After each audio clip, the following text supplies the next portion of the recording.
қайсынан бір топаш сайлап қойыңдар. Бір оқушы. Енді барлығына мынада бердім ғой бір топқа да, иә? Қараймыз.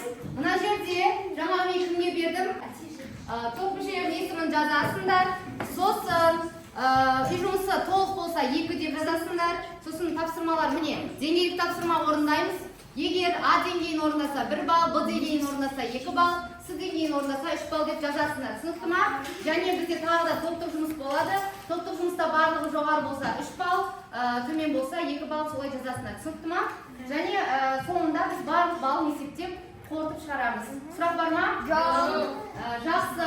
Енді қазір бір-бірлерінің жанындағы дәптерлерінде алмасып үй жұмысын қарап шығыңдар, бар ма? Маған есім беріп отыр, басқалар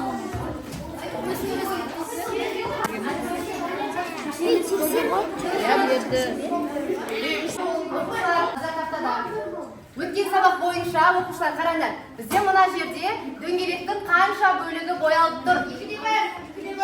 2-ден 1 өте жақсы. Ал мына жерде өте жақсы. Мына жерде жарайсыңдар. Енді қараңдар, еске түсірейік. Жайсан дегеніміз қандай сандар еді? Сардар. тек бірге және өзіне Өте жақсы. Келесі құрама сан. жеке бөлінетін сандар. Құрама сан. Бапай. Құрама сандар дегеніміз өзіне және 2-ден көп сандарға бөлінетін. Өте жақсы. Жұмсан дегеніміз сезім 2-ге бөлінетін.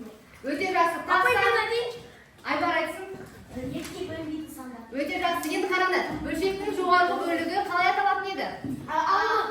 Өте жақсы. Ал төменгі бөлігі жарайсыңдар.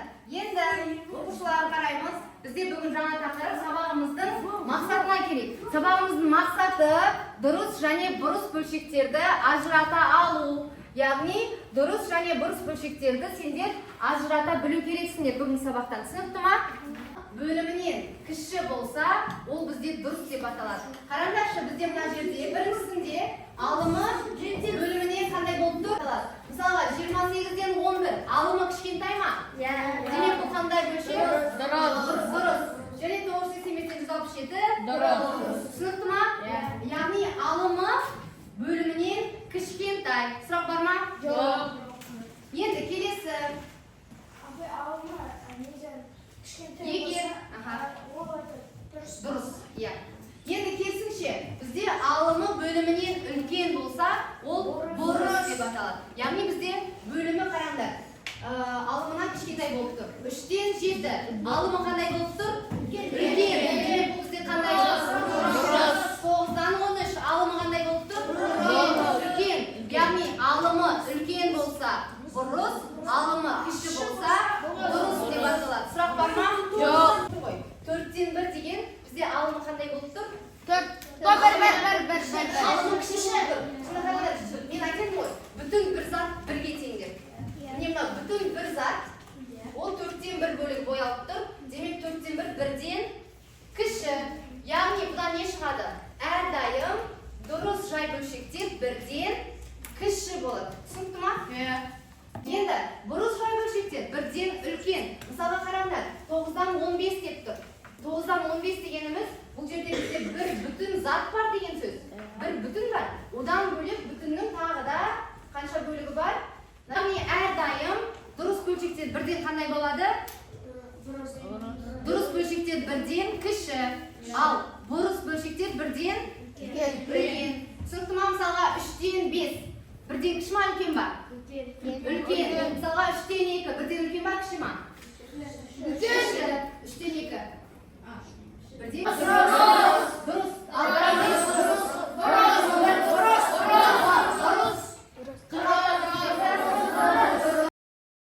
Бұл жерде бір ән жасырылған. Орысшаны қазақшаға аударып, сөзін қандай ән екенін табу керексіздер. Түсінеміз ба? Тыңдап көріңіз. Айсана. Өте жақсы, иә.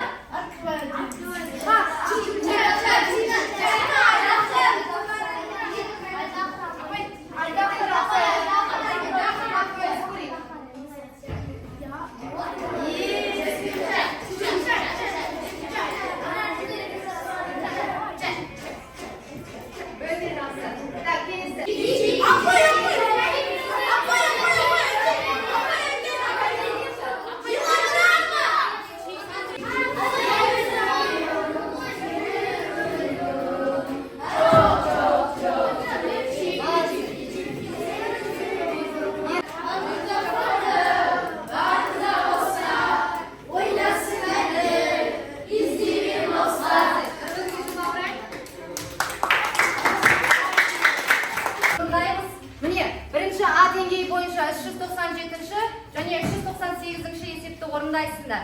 Оны болғандарың Б деңгейі бойынша 402 есепті орындайсыңдар. Және С деңгейі 408. Сосын бағалаған кезде де осы жаңағы жазып отырған оқушылар А ғана деңгейін шығарып үлгерсе 1 балл, Б-ді да шығарып үлгерсе 2 балл, полный шығарса 3 балл деп жазасыңдар. Түсінікті ма? Сұрақ бар ма? Енді мынаға қараңдар. 397 есеп, ол бізде 143 бет ашсынар ма, иә? Бұл жерде дұрыс және бұрыс бөлшектерді жеке-жеке жазамыз. Шақтаға бір оқушы шықсыншы. Дегеніміз алымы, яғни жоғары жағы үлкен болады. Түсінікті ма?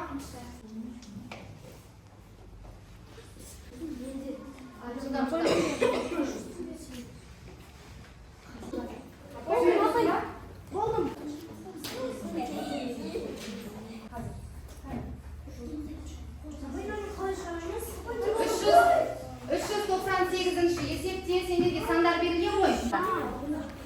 398-ге қалай сақтамай? Ал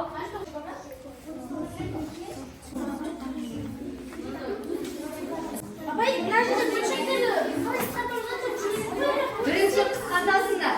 Тарих сен қысқартып жатқан жоқсың. Енді қараймыз. Топтық жұмыста блокет деп жазсаңдар интернетке сайтқа жазыңдар.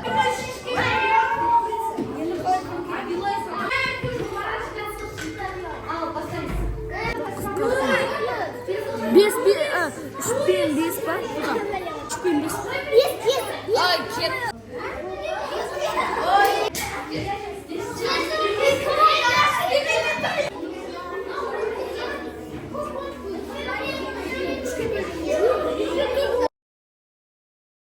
Дұрыс.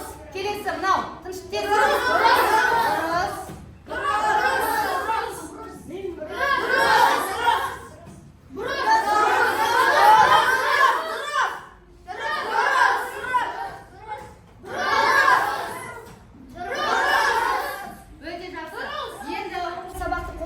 Жалпы дұрыс және бұрыс бөлшектерді ажыратып үйрене алдық па?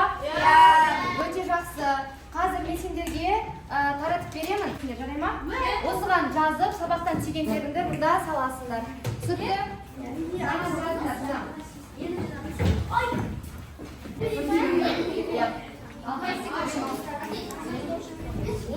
Не түсініксіз болды, нені түсінбедің, нені түсіндің, не қызық болды, соның барлығын жазып, мұнда білім почтасына саласыңдар. Жақсы ма? Болғандар сала беріңдер.